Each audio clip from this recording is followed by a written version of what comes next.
Hello everyone, welcome back to my channel. So, I hope you all are doing fine. So, आज हम sociology का एक बहुत important topic पढ़ने वाले हैं दैट इज सोशल ग्रुप्स. सो अब अगर मैं आपसे पूछूं कि आपकी लाइफ में सबसे इम्पॉर्टेंट चीज़ क्या है, तो शायद आप लोग बोलोगे फ्रेंड्स, फैमिली, एजुकेशन या करियर. लेकिन सोशोलॉजी की एक इंटरेस्टिंग बात कहती है, सोशोलॉजी बोलती है कि इन सब चीज़ों के पीछे एक कॉमन एलिमेंट है दैट इज ग्रुप्स. हम जन्म लेते हैं, एक ग्रुप का हिस्सा बन जाते हैं दैट इज फैमिली. स्कूल जाते हैं तो क्लासमेट्स और टीचर्स का ग्रुप मिलता है. कॉलेज में नए ग्रुप्स बनते हैं फ्रेंड्स के बीच, या फिर सोसाइटीज होती है, जैसे लॉ में मूड कोर्ट सोसाइटी होती है, डांस सोसाइटी होती है, सिंगिंग सोसाइटी, डिबेट सोसाइटी. ये सारे ग्रुप्स ही हैं यूजुअली.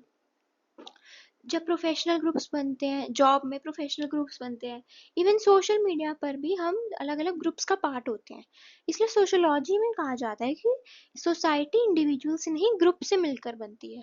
आज के लेक्चर में हम लोग समझेंगे कि प्राइमरी ग्रुप्स क्या होते हैं, सेकेंडरी ग्रुप्स क्या होते हैं, इन एंड आउट ग्रुप्स क्या होते हैं, एंड रेफरेंस ग्रुप्स क्या होते हैं, और कैसे ये ग्रुप्स हमारी पर्सनालिटी और बिहेवियर को इन्फ्लुएंस करते हैं. So let's get started. So सबसे पहले एक बेसिक सवाल, सोशल ग्रुप क्या होता है.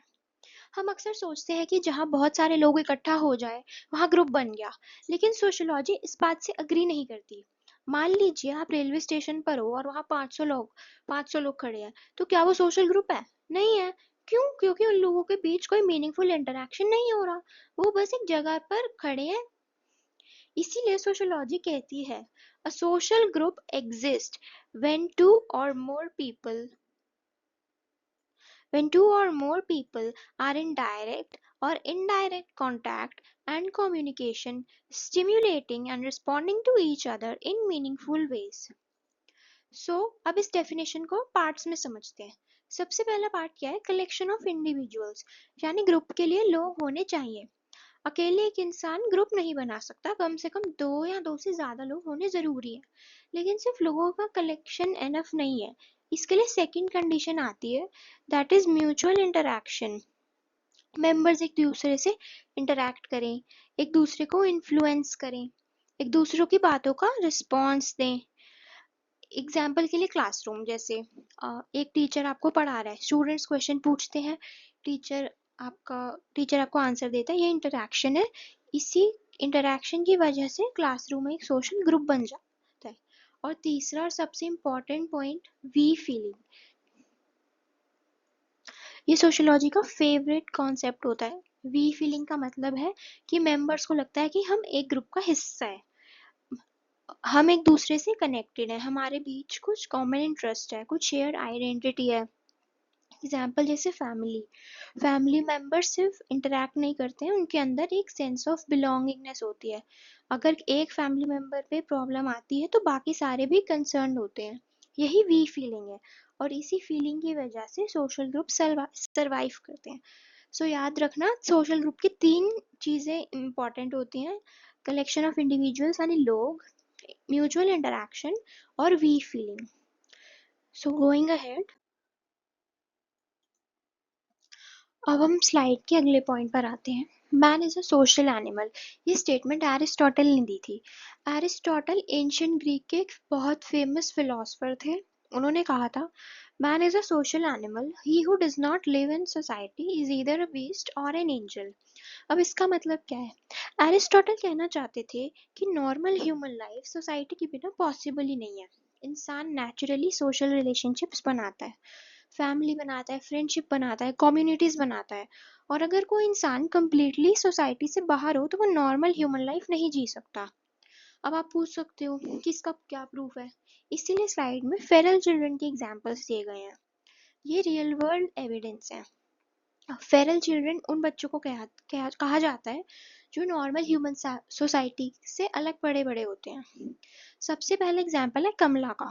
कमला 1920 में इंडिया में मिली थी और रिपोर्ट्स के अकॉर्डिंग वो एक वुल्फ डेन में पाई गई थी. अब जब कमला को रेस्क्यू किया गया तो रिसर्चर्स ने देखा कि उसका बिहेवियर ऑर्डिनरी चिल्ड्रन जैसा नहीं था. वो नॉर्मल तरह से चल नहीं पाती थी, लैंग्वेज यूज नहीं कर सकती थी, ह्यूमन इंटरेक्शन से भी अनकंफर्टेबल थी और लोगों के साथ नेचुरली कनेक्ट नहीं कर पाती थी। अब यहाँ एक बहुत इंपॉर्टेंट सोशोलॉजिकल लेसन है। ह्यूमन बॉडी होना और सोशल ह्यूमन होना दो अलग चीजें हैं। कमला बायोलॉजिकली ह्यूमन थी, लेकिन सोशलाइजेशन की कमी की वजह से उसका बिहेवियर ऑर्डिनरी ह्यूमंस जैसे डेवलप नहीं हुआ था। फिर बाद में जब उसे ट्रेनिंग और ह्यूमन इंटरेक्शन मिला, तब धीरे धीरे स्पीच और सोशल हैबिट्स डेवलप हुई। नेक्स्ट एग्जाम्पल है एना का। एना यूएसए का केस है 1933 में। तो एना को बहुत ही कम उम्र में आइसोलेशन में रखा गया था, और जब अथॉरिटीज ने उसे रेस्क्यू किया तो ना एना प्रॉपरली बोल पाती थी, ना ही नॉर्मल सोशल इंटरेक्शन कर पाती थी। लेकिन जैसे ही उसे सोशल एनवायरनमेंट मिला, उसके बिहेवियर में इम्प्रूवमेंट आनी शुरू हो गई। अब सोशोलॉजी इन एग्जाम्पल से क्या कंक्लूड करती है? सोशोलॉजी कहती है कि पर्सनालिटी जन्म से रेडीमेड नहीं होती है, पर्सनालिटी डेवलप होती है धीरे धीरे, और उस डेवलपमेंट में सोशल ग्रुप्स का बहुत इंपॉर्टेंट रोल होता है। हम सोशल ग्रुप से लैंग्वेज, वैल्यूज, कल्चर, बिहेवियर सीखते हैं। इसीलिए एरिस्टोटल ने कहा था कि man is a social animal, मतलब सोसाइटी के बिना ह्यूमन पर्सनालिटी की कंप्लीट डेवलपमेंट पॉसिबल नहीं है। गोइंग अहेड, अब तक हमने समझ लिया कि सोशल ग्रुप्स क्या होते हैं और इंसान नेचुरली ग्रुप्स में क्यों रहता है। लेकिन अब हमें एक और इम्पोर्टेंट क्वेश्चन आता है कि आखिर लोग ग्रुप्स बनाते ही क्यों हैं? ऐसा क्या है जो ह्यूमंस को एक दूसरे के साथ जोड़ता है? सोशोलॉजिस्ट कहते हैं कि ग्रुप लाइफ किसी एक फैक्टर की वजह से नहीं बनती है, कई डिफरेंट फैक्टर्स मिलकर सोशल बॉन्ड्स क्रिएट करते हैं। इसीलिए इस स्लाइड का देखो, टाइटल है social bonds, factor of group life. ठीक है, तो अब एक एक फैक्टर को थोड़ा डिटेल में इसके बारे में बात करते हैं। सबसे पहले है साइकोलॉजिकल फैक्टर। यहाँ स्लाइड में लिखा है consciousness of kind, fear of solitude drives togetherness. इसका क्या मतलब है? हम नेचुरली उन लोगों की तरफ अट्रैक्ट होते हैं जो हमारे जैसे लगते हैं, जिनके इंटरेस्ट से और हमारे इंटरेस्ट सिमिलर होते हैं, जिसकी थॉट प्रोसेस और थिंकिंग हमारी तरफ होती है। एग्जाम्पल, जैसे आप क्रिकेट पसंद करते हो और किसी नए स्कूल में जाते हो, तो आप नेचुरली उन स्टूडेंट से फ्रेंडशिप करोगे जो क्रिकेट पसंद करते हैं। इसी को कॉन्शियसनेस ऑफ काइंड कहते हैं। साथ ही इंसान अकेला रहना पसंद नहीं करता। लोनलीनेस एक साइकोलॉजिकल लीड क्रिएट करती है हम दूसरों के साथ कनेक्ट करें। इसी वजह से फ्रेंडशिप्स और कम्युनिटीज डेवलप होती हैं। ठीक है, नेक्स्ट फैक्टर है बायोलॉजिकल सॉरी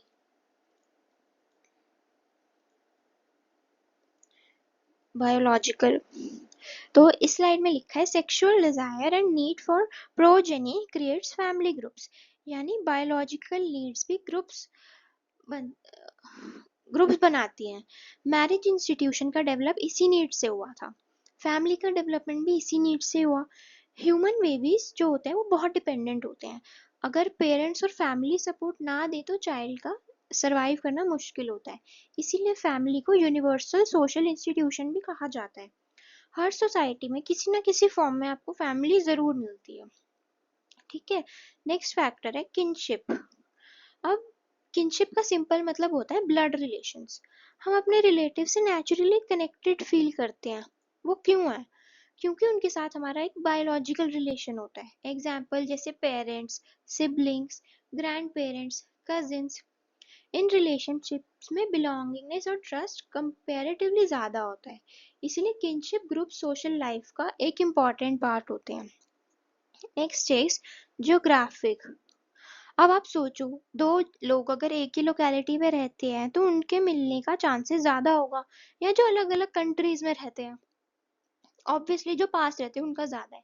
इसीलिए ज्योग्राफी भी ग्रुप फॉर्मेशन को इन्फ्लुएंस करता है। नेबरहुड ग्रुप्स इसी प्रिंसिपल पर बेस्ड होते हैं। एक कॉलोनी के लोग अगर एक दूसरे को रेगुलरली देखते हैं, फेस्टिवल साथ में सेलिब्रेट करते हैं, प्रॉब्लम्स को भी डिस्कस करते हैं, और धीरे धीरे सोशल बॉन्ड्स डेवलप हो जाता है। Next is cultural factor. Slide में लिखा है shared language, traditions, faith and values unite people. सोचो आप किसी फॉरेन कंट्री में चले जाओ और वहां अचानक कोई आपको हिंदी बोलने वाला मिल जाए, आप इंस्टेंटली कंफर्टेबल फील करोगे। क्यों? क्योंकि लैंग्वेज और कल्चर कॉमन है। इसी तरह ट्रेडिशंस, कस्टम्स और वैल्यूज भी लोगों को जोड़ता है। इसी वजह से कल्चरल कम्युनिटीज डेवलप होती है। Next is economic factor. इंसान की बेसिक नीड्स होती हैं जैसे फूड, शेल्टर, क्लोथिंग, सिक्योरिटी। इन सबको फुलफिल करना ग्रुप में ज़्यादा इजी होता है। जैसे एग्रीकल्चर हो, बिजनेस हो, इंडस्ट्री हो, ये सब कलेक्टिव एफर्ट से ही पॉसिबल हो पाते हैं। इसीलिए इकोनॉमिक्स भी ग्रुप लाइफ को स्ट्रेंथन करती है। Next is religious factors. Religious भी पावरफुल सोशल बॉन्ड क्रिएट करता है।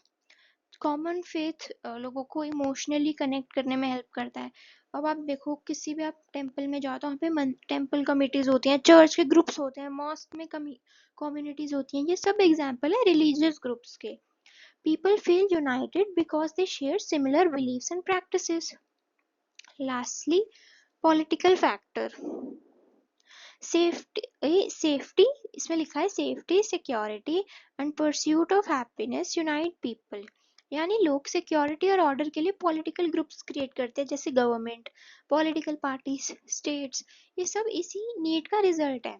अगर पॉलिटिकल ऑर्गेनाइजेशन ना हो तो सोसाइटी में क्योस हो सकता है और एनार्की की सिचुएशन क्रिएट हो सकती है। तो ओवरऑल आप याद रखो कि हम ग्रुप्स में सिर्फ एक ही रीजन की वजह से नहीं रहते हैं।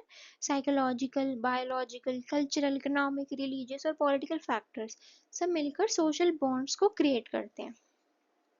नेक्स्ट, अगली अगला टॉपिक है हमारा प्राइमरी ग्रुप्स।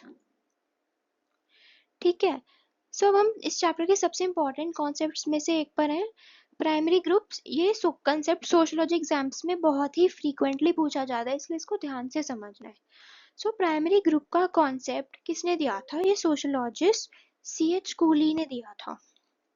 उन्होंने प्राइमरी ग्रुप्स को डिफाइन करते हुए कहा, primary groups are characterised by intimate face-to-face association and cooperation, fundamental in forming social nature and ideals of individuals.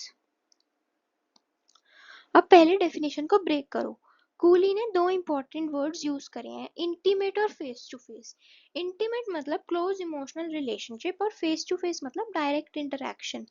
तो सिंपल लैंग्वेज में प्राइमरी ग्रुप्स वो ग्रुप्स हैं होते हैं जहां मेंबर्स एक दूसरे के साथ क्लोज पर्सनल और इमोशनल रिलेशनशिप्स मेंटेन करते हैं।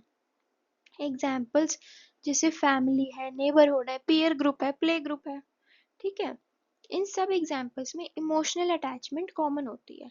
और अब इसके कैरेक्टरिस्टिक्स देखते हैं प्राइमरी ग्रुप के।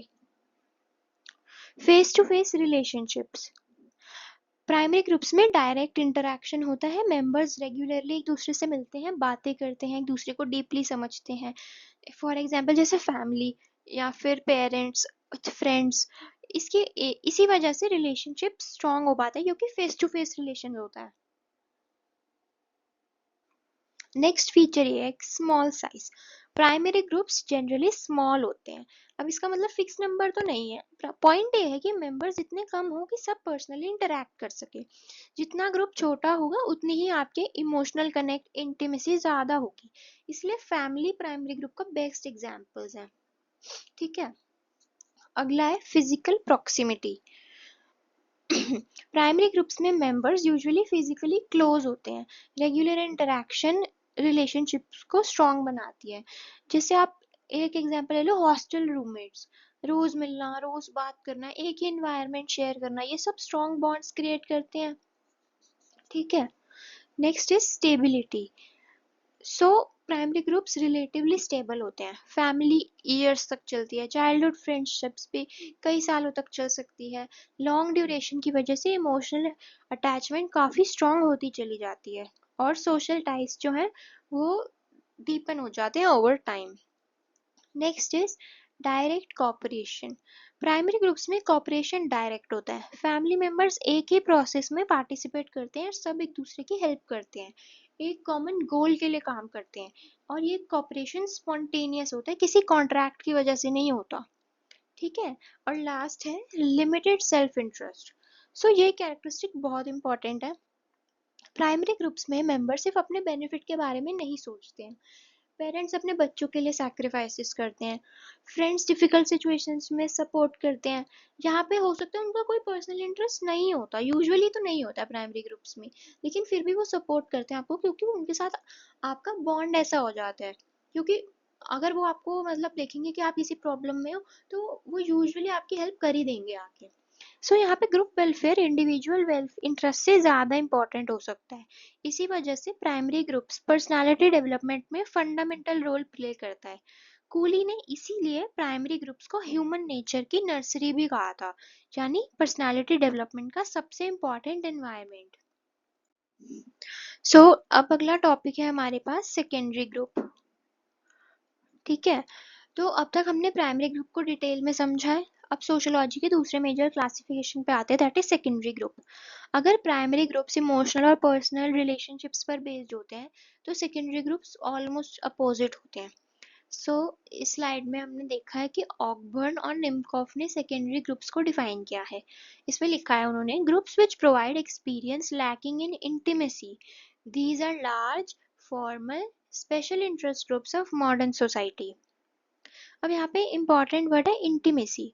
यूजुअली इंटीमेसी का मतलब होता है इमोशनल क्लोजनेस, लेकिन सेकेंडरी ग्रुप्स में मेंबर्स के बीच में उतनी क्लोज पर्सनल रिलेशनशिप्स नहीं होती जितनी प्राइमरी ग्रुप में होती हैं।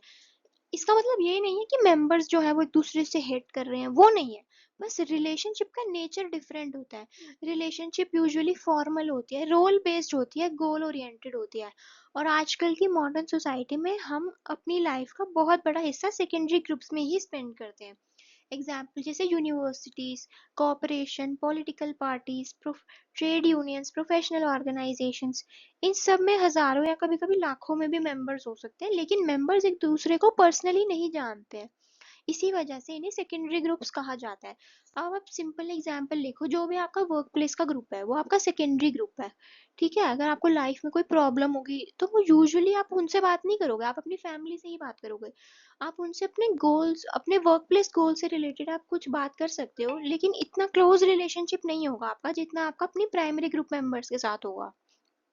ठीक है, अब इसके फीचर्स देखते हैं। First feature is large size. So primary groups जो थे वो जनरली स्मॉल होते हैं, लेकिन सेकेंडरी ग्रुप्स का साइज यूजुअली बड़ा हो सकता है। मान लो आप एक डीयू का स्टूडेंट हो, तो यूनिवर्सिटी में हजारों स्टूडेंट्स हैं। अब आप क्या सबको पर्सनली जानते हो? नहीं जानते हो, फिर भी आप सब एक ही ऑर्गेनाइजेशन का पार्ट हो। इसीलिए साइज सेकेंडरी ग्रुप्स का इंपॉर्टेंट कैरेक्टरिस्टिक है। Next is indirect relation. यहाँ लिखा है impersonal contractual, members not interested as persons. इसका मतलब समझो, प्राइमरी ग्रुप में आप पर्सन को इम्पोर्टेंस देते हो, और सेकेंडरी ग्रुप में रोल को इम्पोर्टेंस दी जाती है।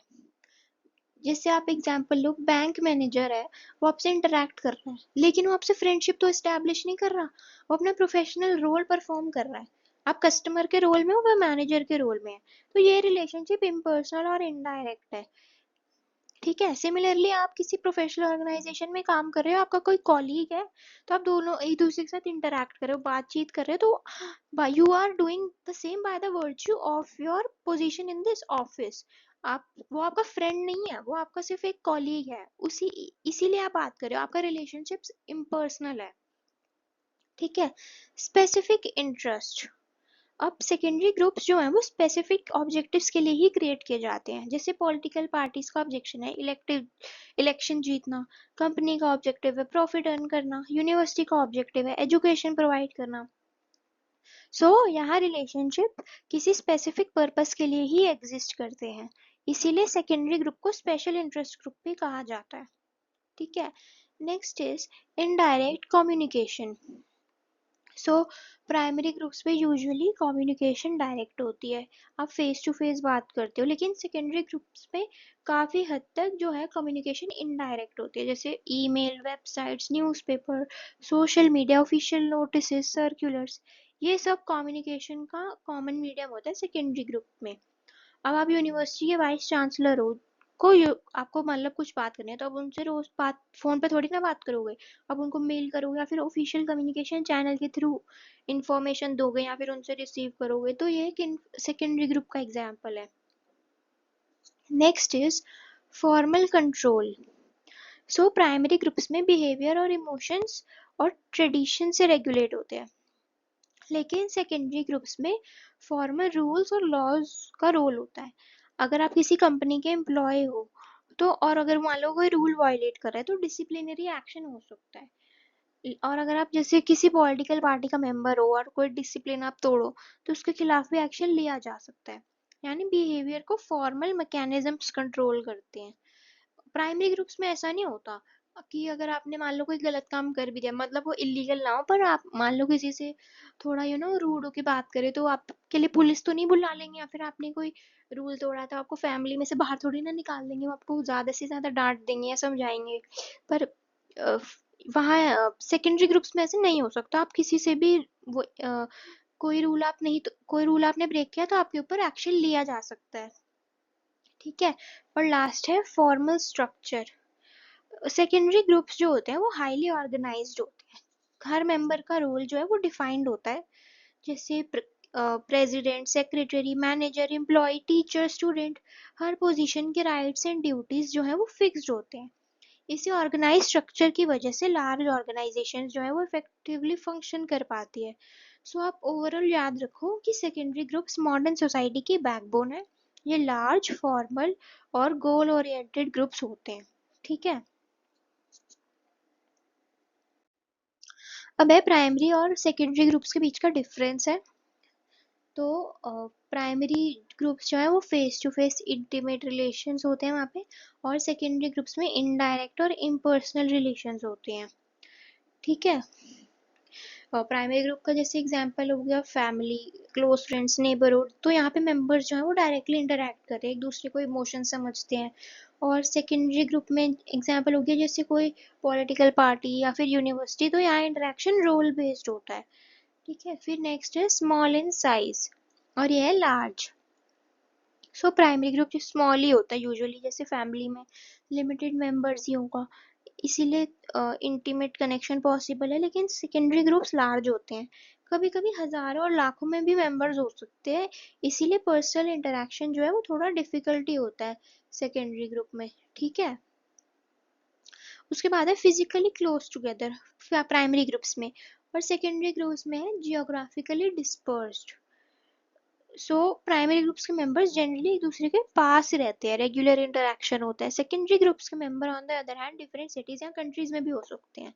फॉर एग्जांपल जैसे एक एमएनसी है, तो वहाँ पे एम्प्लॉयज जो है वो दुनिया में कहीं भी हो सकते हैं, लेकिन तब भी आप सेकेंडरी ग्रुप का पार्ट तो हो ही ना, through bye the virtue of your connection through that company, आप सेकेंडरी ग्रुप का पार्ट तो हो ही। ठीक है। फिर नेक्स्ट है direct communication versus mass communication. Primary group में कम्युनिकेशन अगेन डायरेक्ट होती है, कॉन्वर्जेशन इमीडिएट होती है। सेकेंडरी ग्रुप में मास कम्युनिकेशन मीडियम्स और ऑफिशियल चैनल्स के थ्रू यूजुअली कॉन्वर्जेशंस होती है। एग्जाम्पल जैसे email, circular, website, official notice. Next is general interest versus specific interest. Primary groups broad interest share करते हैं। फैमिली सिर्फ एक ऑब्जेक्टिव के लिए एग्जिस्ट नहीं करती है, वो इमोशनल सपोर्ट, सोशलाइजेशन, प्रोटेक्शन सब प्रोवाइड करती है। लेकिन सेकेंडरी ग्रुप्स स्पेसिफिक पर्पस के लिए क्रिएट होते हैं। Next is direct corporation versus indirect corporation. So primary groups में कॉपरेशन नेचुरल और स्पॉन्टेनियस होता है, लेकिन सेकेंडरी ग्रुप्स में कॉपरेशन प्लान्ड और ऑर्गेनाइज्ड होता है। Next is informal structure versus formal structure. Primary groups informal होते हैं, कोई रिटन कॉन्स्टिट्यूशन नहीं है उनको गवर्न करने के लिए, लेकिन सेकेंडरी ग्रुप्स में रूल्स और हायरार्की क्लियरली डिफाइंड होती है। और lastly strong personality influence versus limited personality influence. So primary groups personality को बहुत डीपली शेप करते हैं। लैंग्वेज, वैल्यूज, बिहेवियर सबसे पहले हम अपनी फैमिली, जो कि एक प्राइमरी ग्रुप है, उन्हीं से सीखते हैं क्योंकि हम उन्हीं के बीच में बड़े हुए हैं। Next is secondary. हाँ, सेकेंडरी ग्रुप्स में लिमिटेड पर्सनालिटी इन्फ्लुएंस। सो यहाँ पे कंपैरेटिवली लिमिटेड इन्फ्लुएंस होता है आपकी लाइफ पे। अगर एग्जाम में कंपैरिजन याद रखना हो तो आप एक सिंपल ट्रिक याद रखना, जैसे primary is equals to personal और सेकेंडरी मतलब ऑफिशियल। सो ये दो वर्ड्स पूरा कंपैरिजन आपको यूजुअली याद करवा देंगे। अगला टॉपिक है आपका इन ग्रुप्स एंड आउट ग्रुप्स। सो इसकी क्लासिफिकेशन हमें वीजी समनर ने दी थी। ठीक है, अब इसको एक बार समझते हैं, इंटरेस्टिंग कॉन्सेप्ट है। तो समनर ने ऑब्जर्व किया कि लोग सोसाइटी को दो कैटेगरीज में डिवाइड करते हैं, वी और दे, और इसी आइडिया को उन्होंने इन ग्रुप्स और आउट ग्रुप्स कहा। इन ग्रुप्स मतलब द ग्रुप आई बिलोंग, यहाँ यानी इस ग्रुप में जिसमें मैं खुद मेंबर हूँ, मेरी फैमिली, मेरा स्कूल, मेरा प्रोफेशन, मेरा रिलीजन, मेरी नेशनैलिटी, ये सब मेरे इन ग्रुप्स हो सकते हैं। इन ग्रुप्स के मेंबर के बीच में लॉयल्टी और सॉलिडारिटी होती है। हम नेचुरली अपने ग्रुप्स के फेवर में सोचते हैं। फॉर एग्जाम्पल, जैसे जब इंडिया मैच खेलता है तो हम ऑटोमेटिकली इंडिया को सपोर्ट करते हैं ना, क्यों? क्योंकि इंडिया हमारा इन ग्रुप है। इस ग्रुप से हमें आइडेंटिटी और बिलोंगिंगनेस मिलती है। अब है आउट ग्रुप। तो ये वो ग्रुप्स है जिनका हम हिस्सा नहीं होते हैं, जैसे other families, race, other nationalities, यानी आउटसाइडर्स। हम उन्हें दे के रूप में देखते हैं। कभी एटीट्यूड हो सकता है न्यूट्रल हो, कभी हो सकता है हॉस्टिलिटी भी डेवलप हो जाए, और इसी वजह से स्टीरियोटाइप्स और प्रेजुडाइजेस भी डेवलप हो जाते हैं। सो यहाँ पे इनके बीच का डिफरेंस भी लिखा है। जैसे इन ग्रुप है उसमें है members feel strong loyalty and unity, और आउट ग्रुप है viewed as less worthy और different।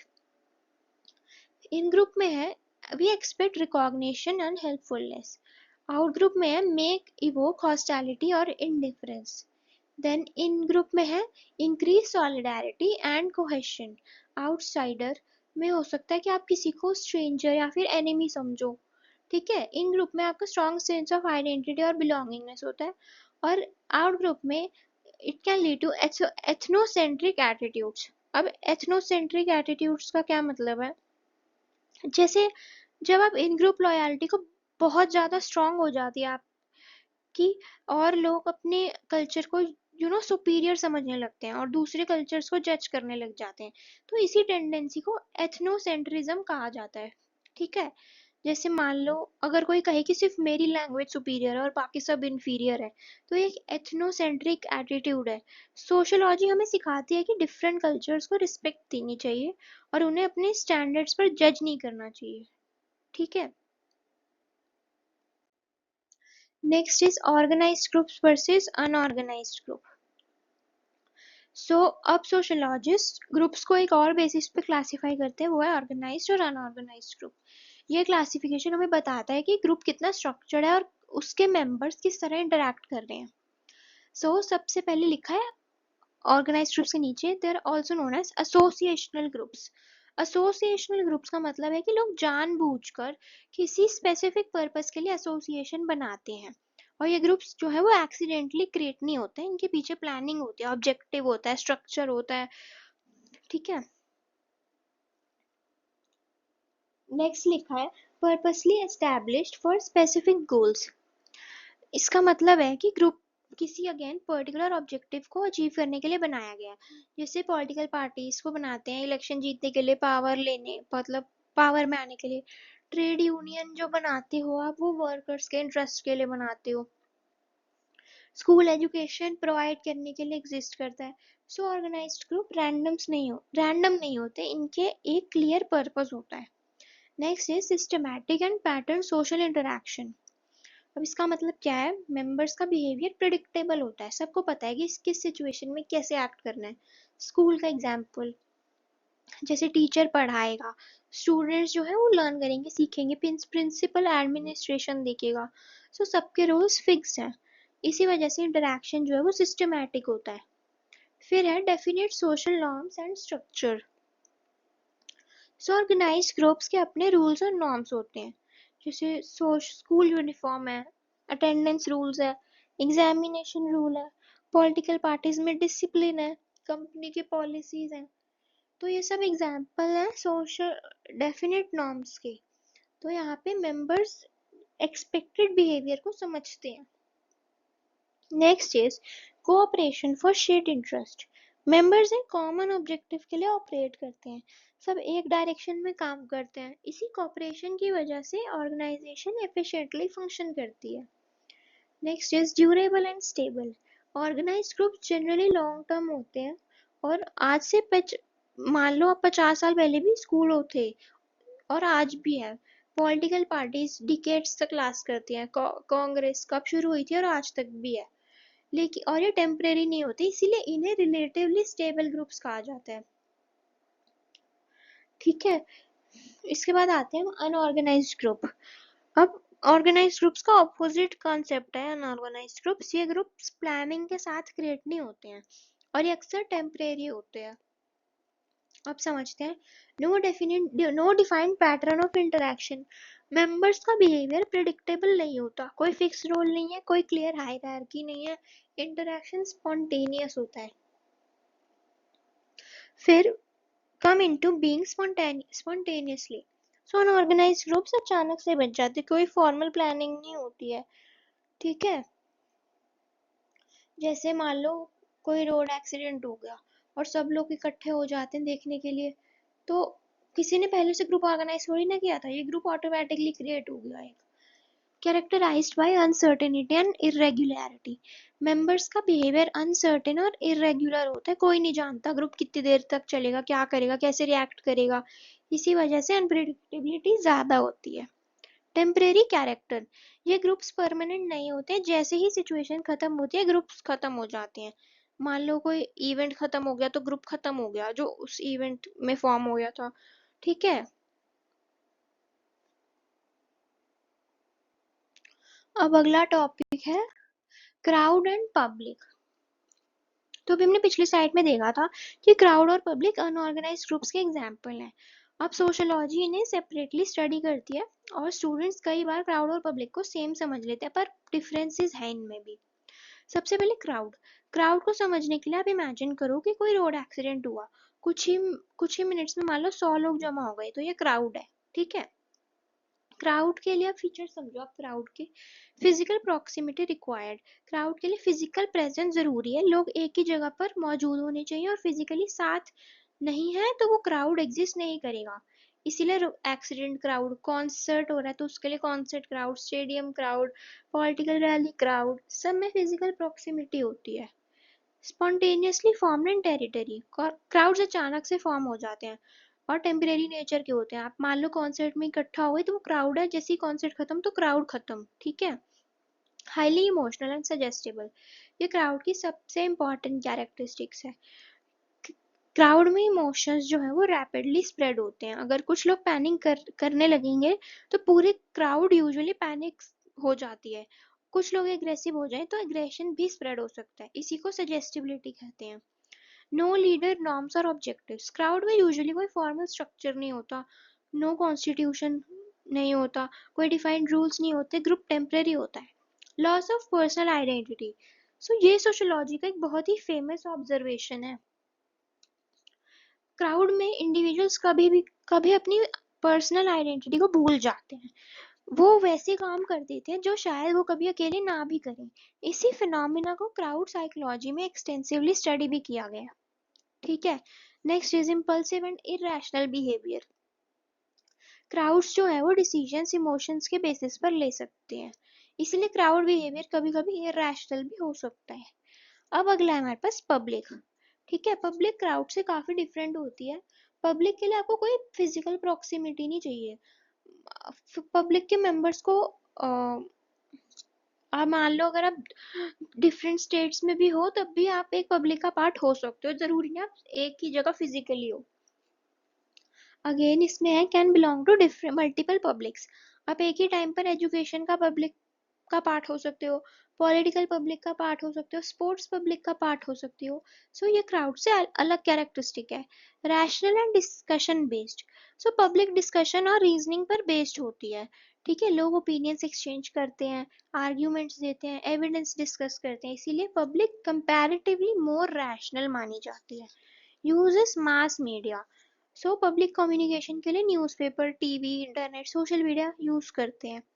मॉडर्न सोसाइटी में public opinion largely mass media के थ्रू डेवलप होता है। Next is debate and criticism accepted. So public में डिसएग्रीमेंट्स नॉर्मल है, लोग अलग अलग ओपिनियंस रख सकते हैं, डिस्कशन करते हैं, डिबेट करते हैं। इसी वजह से पब्लिक डेमोक्रेटिक सोसाइटीज में बहुत इंपॉर्टेंट रोल प्ले करती है। Next is common opinion and interest.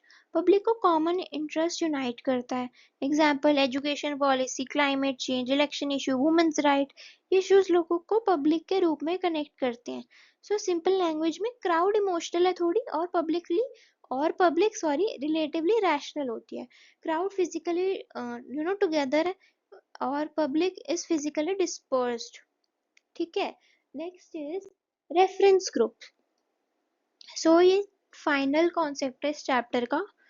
सो ये कॉन्सेप्ट जो है वो मुज़फ़्फ़र शरीफ ने इंट्रोड्यूस किया था, और हॉर्टन और हंट ने इसकी फेमस डेफिनेशन दी है। स्लाइड में लिखा है कि a reference group is any group to which we refer when making judgements. अब आप इस डेफिनेशन को ध्यान से समझो। रेफरेंस ग्रुप जरूरी नहीं है कि वो ग्रुप हो जिसके आप मेंबर हो। रेफरेंस ग्रुप वो है जिससे आप बेंचमार्क के रूप में यूज करो, यानी आप अपने डिसीजंस, वैल्यूज और बिहेवियर को उस ग्रुप के स्टैंडर्ड्स के अकॉर्डिंग जज करो। So membership groups versus reference group में डिफरेंस समझो। सो मेंबरशिप ग्रुप, जिस ग्रुप के आप एक्चुअल मेंबर हो। रेफरेंस ग्रुप, जिस ग्रुप से आप इन्फ्लुएंस होते हो। दोनों सेम भी हो सकते हैं और डिफरेंट भी हो सकते हैं। एग्जाम्पल, जैसे आप एक लोकल कॉलेज के स्टूडेंट हो, सो ये आपका मेंबरशिप ग्रुप है।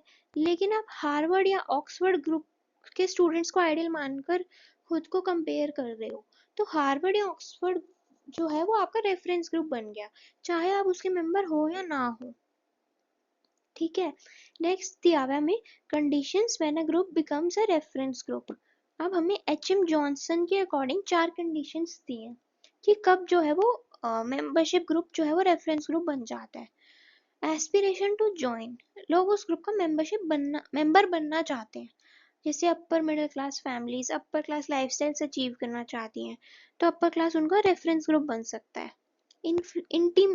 इमिटेशन, मेंबर्स रेफरेंस ग्रुप के बिहेवियर को कॉपी करते हैं, जैसे fashion trends, lifestyle patterns, language style, social customs, ये सब इमिटेशन के एग्जाम्पल हैं।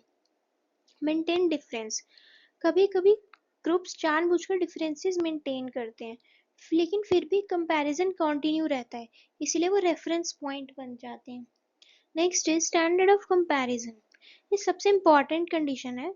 रेफरेंस ग्रुप मेजरिंग रॉड की तरह एक काम करता है आपके लिए। हम अपनी सक्सेस और परफॉर्मेंस को उसके स्टैंडर्ड्स के अकॉर्डिंग इवेल्युएट करते हैं। एग्जाम्पल, ये कॉलेज टीचर प्रेस्टिजियस यूनिवर्सिटीज के प्रोफेसर को बेंचमार्क मार सकता है, इसी कंपैरिजन के बेसिस पर वो अपनी परफॉर्मेंस असेस करेगा। सो अब याद रखो, रेफरेंस ग्रुप वो है जो हमारे वैल्यूज, एस्पिरेशंस और बिहेवियर को इन्फ्लुएंस करता है, चाहे हम उसके मेंबर हो या ना हो। ठीक है। अब अगला है लास्ट। सो तो आज के लेक्चर में हमने देखा कि सोशल ग्रुप्स ह्यूमन लाइफ का इम्पोर्टेंट फाउंडेशन है। एरिस्टोटल ने सही कहा था कि man is a social animal, क्योंकि इंसान की पर्सनैलिटी सोसाइटी और ग्रुप्स के बिना डेवलप नहीं हो सकती। ह्यूमन हम जो प्राइमरी ग्रुप्स हैं जैसे फ्रेंड्स, फैमिली, पीयर ग्रुप्स, वो हमें इमोशनल सपोर्ट और सोशलाइजेशन प्रोवाइड करते हैं।